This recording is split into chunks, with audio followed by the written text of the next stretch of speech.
Oh my goodness. Oh, where do I put my tea? Thank you, Tina, and thank you all for being here. This is so exciting. I love your mission. I love everything about this. And so, yes, some of this will be a little repeat because I'm just going to tell you who I am. I'm Kate Sekules, and I am obsessed with mending. I'm a writer, collector, teacher, historian, researcher, and evangelist of mending. And I'm also Dr. Mend, as you just heard, holding surgeries for your injured clothes and dispensing mendication. But what I really want to do today is recruit you, gently. So the theme is touch, and mending is all about touch. But first, I want to know about you. So, we did a little bit of this, a little repeat again, but please stand up if you can, if you wear clothes. Yeah, I'm really relieved. Okay, now sit down if you have never had a single hole, rent, rip, snag, stain, rupture in any clothes. Yep, predicted that. Now sit down if your entire wardrobe is currently intact or you have personally mended all the damage in your wardrobe. Ooh, wait a minute. Okay, that's really impressive. Okay, I mean either you're lucky or you shop a lot or you should be doing this. And now, sit if you have ever mended any clothes. I already know this. Quite a few. Oh, yes. Oh, beautiful. Okay, so this is good because you are still standing. You have holes, but don't know how. Well, you two. One. Okay, now you're embarrassed. You don't know how to fix them. I was going to say sit down now if you'd like to mend. But I guess you got sick of standing, so never mind. Anyway, I promise you that in 20 minutes you will be raring to get in touch with your wardrobe in a whole new way. So, anyway, these artworks are showing you that throughout time and space, humans, mostly female humans, it must be admitted, have mended.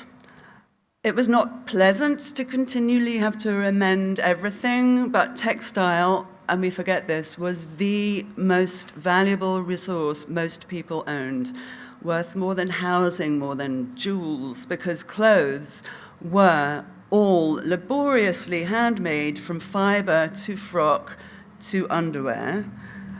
These knickers, as I call them from England, were mended in the Great Depression by Jessie Whitley, sharecropper of Lamar County, Alabama, and a civilian conservation corps officer bought them straight off her clothesline, which is why we have them.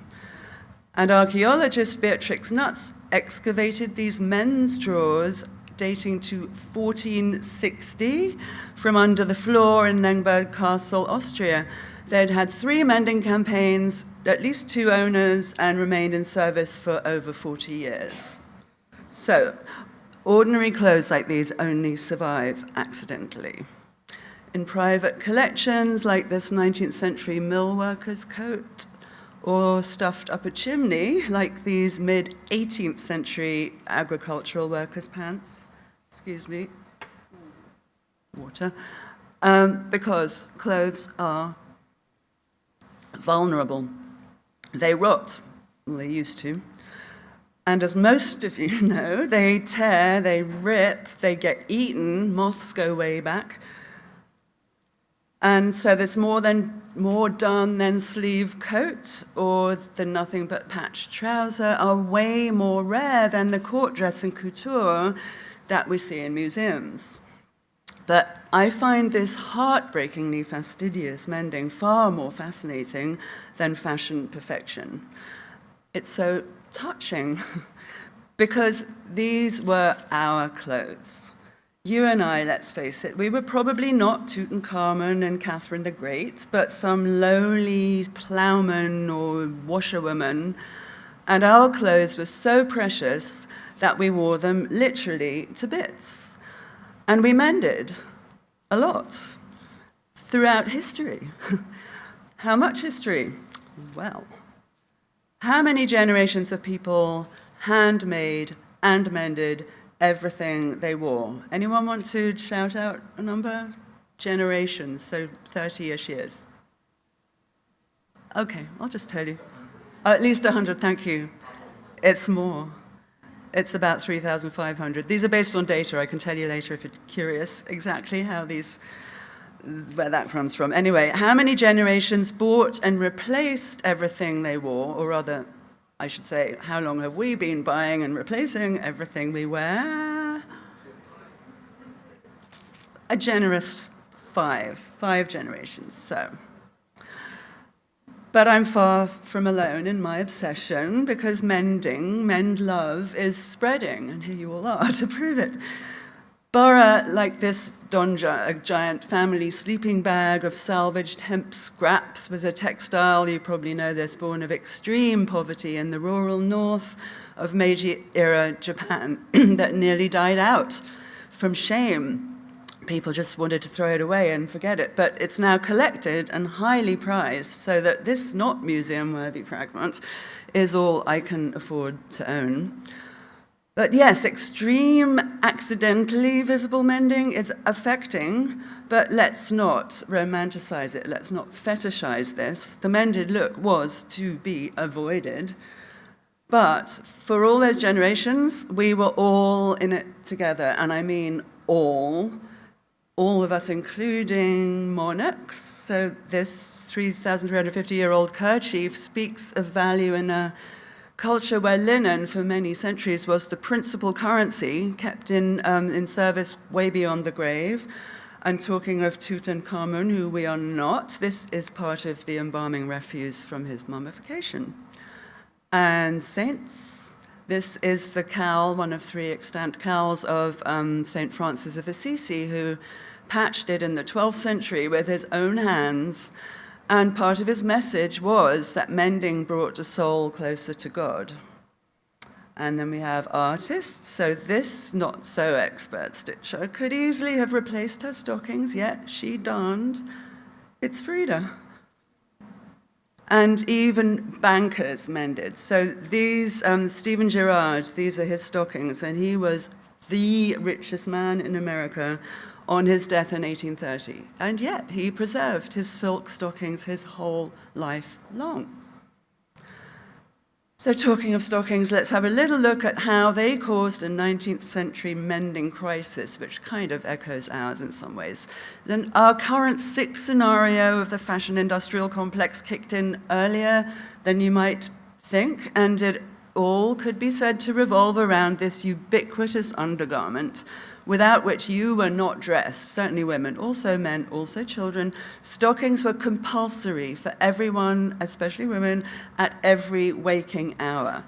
And until the 1870s or so, a typical stocking wardrobe would look something like this, like a handful of dreary, colorless pairs, hand-knit, possibly by you, in cotton, Nile, silk, or wool. And stockings remain flimsy. You would have to darn them a lot, relentlessly, repeatedly, and you might have been terrible at it, but you still darned. Every woman darned. And it was such tedious drudgery that it had to be romanticized and idealized, like mending by the hearth and grandma's lap. And this sort of propaganda persisted well past the point when no self-respecting girl even owned a darning needle anymore, because fashion.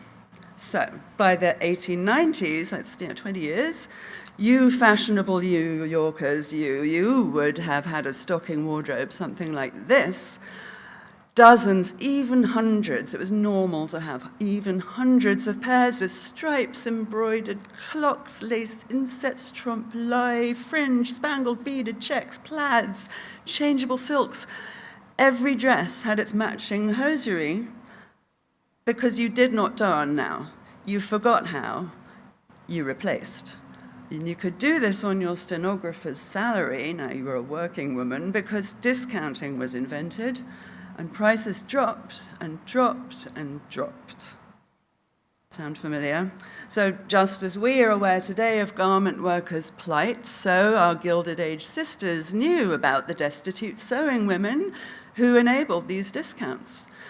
Everyone could recite the lurid bits of Thomas Hood's poem, The Song of the Shirt, stitch, stitch, stitch, in poverty, hunger, and dirt, sewing at once with a double thread, a shroud as well as a shirt. It was a very popular subject for painters. These are all actually titled The Song of the Shirt. You know, the desperate poverty was very attractive. Sewing women lived and worked right here. Some 35% of female New Yorkers were slaving with the needle for middlemen called sweaters, yep, that's where we get the term, in slum tenements, barely surviving. And photographers like Jacob Riis exposed the shocking conditions of 5 Points and Elizabeth Street, and it became a cause célèbre among benevolent ladies and reformers, but little changed. 25 years later, Lewis Hine documented child laborers in the stocking factories of the southern USA. And exactly a century after that, the picture looks very similar, only we don't live next door to our sewing women, we outsource the misery here to Vietnam, and our stockings are blue jeans. But look, you know about this. Hating ourselves for loving fashion hasn't really shifted the needle. You are not the problem. You know about the fashion industrial complex, and you do not buy $2 thongs from Shein or 70-cent vintage court-style 3D floral socks, whatever those are, from Temu. If you saw the Super Bowl, which I didn't, but I hear they were advertising, so they're the next up. Anyway, you know about all this, and you know about the second-hand churn, and you know how thrifting pickings are going really thin. Marie Kondo sparked more than joy. She sparked a tsunami of used clothes dumping. That shifted the needle. Because decluttering just means recluttering someplace else. So yes, when clothes were valuable, we mended. So shall we mend again? What if we acted as if our clothes were still supremely valuable? Only we shouldn't hide our men's as they did back then. Rather delightfully, the place where I now teach fashion history, Pratt Institute, was the leader in repair pedagogy. And by 1900, certainly in this city and elsewhere too, mending was taught in all schools. It hadn't been. And for good or ill, stocking darning was back and stayed so until at least the mid-century advent of nylons. But we don't wear nylons or stockings, which is just as well because we are way too busy to spend 2 hours or more zipping up a run. Mending, high irony alert, is a luxury these days because of the time it takes. But, and here's my point, it's a luxury worth striving for. So, let's mend with great and obviousness and glee. To show your mend is to wear your heart on your sleeve. Look how I'm keeping this dear old thing alive. Visible mending is a bit trendy now. Maybe that's what brought you here today. But mending is no trend. It's a way of seeing. Mending is co-design. I co-design with time, with my own style, with agents of change. Hello, moths. Hello, tiny country mouse mummy who eviscerated my softest cashmere jumper. But most of all, when I co-design a mend, I am in touch with the original garment maker because sewing cannot be automated. There are no car robots in your wardrobe. There are several people, at least, per garment. Clothes are handwork like this, or horrifically like this. Not Manhattan sewing women, but sewing children of Bangladesh and elsewhere. But wherever they are, sewing machines are operated by human touch. So when I get hold of a plain, stained, oversized linen shirt from H&M, I want to honor the anonymous labor by adding my own labor. Visible mending, co-design, sees no firm distinction between making and mending. And especially when textile objects, as we saw, breakdown is inevitable, but death is not. There are so many ways to give them new life. And so let's look at some. Perhaps it's perverse of me not to start with the best-known men types, patching and darning, the celebrities of mending, but I'm fond of this technique I call punk smocking. Here's another one. It takes care of stains, modest holes and tears, and is a smallening method. I'm wearing one. So now I'm going to hit you with a bunch of mends and methods, or in other words, mendspiration. This will go a little fast. So here's darning. This is the exact same technique that swallowed millennia of women's time, and since I lack compulsory stockings, and I love it. And if you don't do it already, so will you. Everyone loves darning. I think that's fair to say. I know it is, actually. Darning is basically attaching a tiny little weave structure over your hole. And you can do it small and fine. You can do it fat and lazy. You can do it in shapes. You can do it Swiss, Tina. Swiss darning is also called duplicate stitch, and it strengthens thin places. You can do it Scotch, also known as corded buttonhole stitch, and it's a lace-making technique as well. So I darned these leggings, or 21st century stockings, and then the other knee went, and I was pleased. I love finding a fresh hole, because darning is calming, and I can recommend it, there will be more puns, I'm not apologizing, as the greatest method of, biggest pun, best pun, menditation. And so back to touch, mending, this intimate haptic interaction with your clothes, your second skin, changes them, but it also changes you. And what it means has changed radically.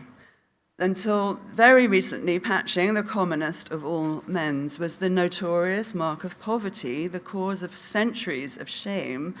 But yesterday on the runway, there was, actually it might have been Wednesday, but anyway, there was fresh evidence that the stigma, at least in cultures that believe in New York Fashion Week, is history.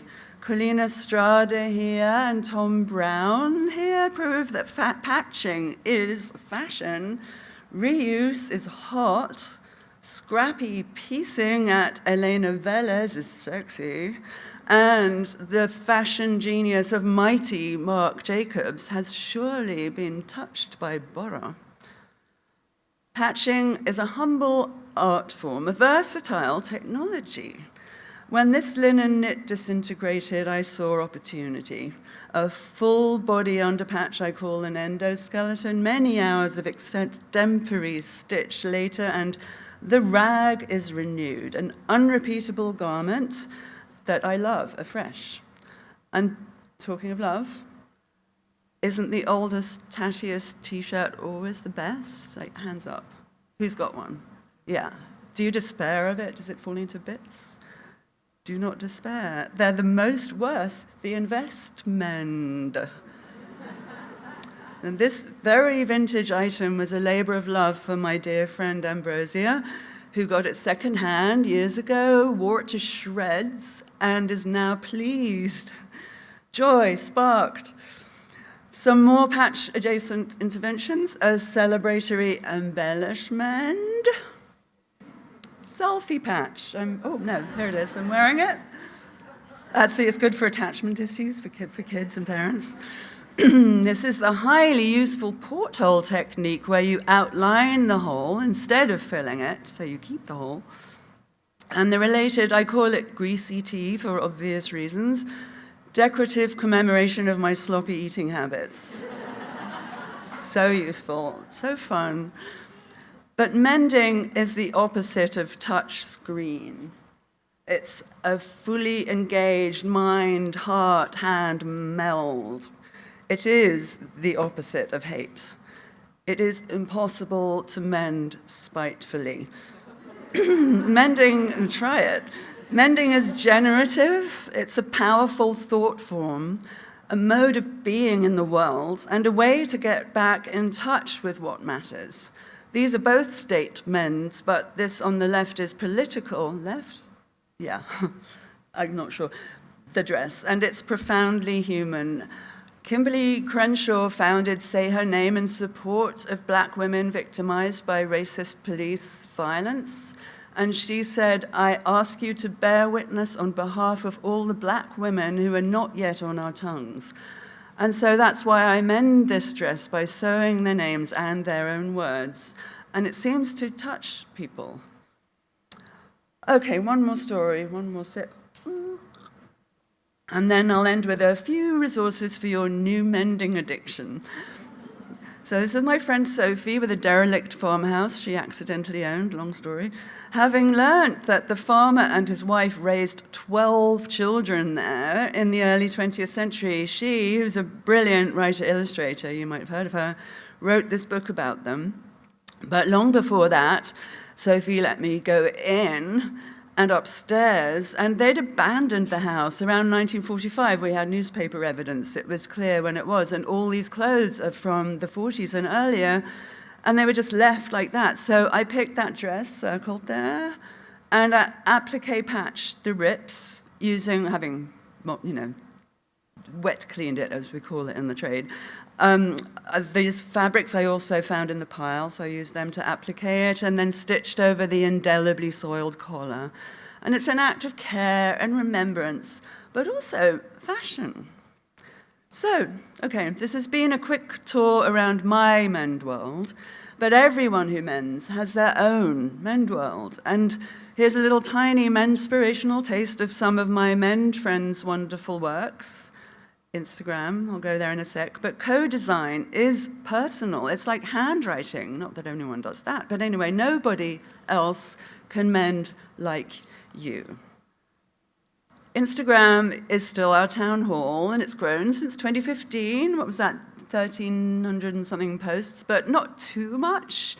It's still a little intimate, still friendly, and in that spirit, I would like to personally invite you to my annual March party called Mend March, creatively, where we mend to these stupid prompts. You can ask me more. It's super fun, ridiculously. And also to Dr. Men's next surgery, which is the first of a meditation series on Creative Mornings, fabulous field trips. Thank you, Tina. Thank you, Alexa. If you don't know them, they're really good. And I've got a couple of useful websites, visiblemending.com here. It's okay, but in development, I've got the much more exciting visiblemending.org, which it exists, it's there. Actually, I'm looking for collaborations, by the way, and anyway. VisibleMending.org is an interactive world map of mending, menders, mends, and groups, and it features also a directory of services because people are now making a living at mending, including alumni of Custom Collaborative, the incredible program that trains and mentors low and low-income and immigrant women for careers in sustainable fashion, not just fashion. And in fact, this is my last year. This is cohort 9, and I teach them mending. And tonight, cohort 10 graduates. I'm going to the celebration. Look them up. Anyway, mending circles in general are the most ancient of bonding mechanisms, and you will find one near you. These are a couple of mine, but they're popping up like mushrooms. They're everywhere, especially here in New York and Brooklyn. So one of mine was on Japan National News in December, a 10-minute primetime report on visible mending. And to Japan, I thought they already knew, but anyway. There are tons of books, but obviously you should get mine. I embroidered the cover, including the penguin. And so here we are. We've covered these 10 reasons to mend, but there are 10 billion more, as many as there are clothes. And I love clothes. I have literally thousands. I mean, they're all old, true, but still. And I wonder, what if it's in our nature to want more clothes, to love the fashion? What if it's not taught to us by corporate greed, after all? Because we've grown used to fearing and despising and fighting fashion, but what if we just mend it, have fun with it. A garment is supremely interactive. You inhabit it, you're in intimate body language, and your touch eventually breaks it, but this is an opportunity. So fondle your cashmere, darn it. And I just want to know, and please tell me, keep in touch, where will your Mend world take you? Thank you.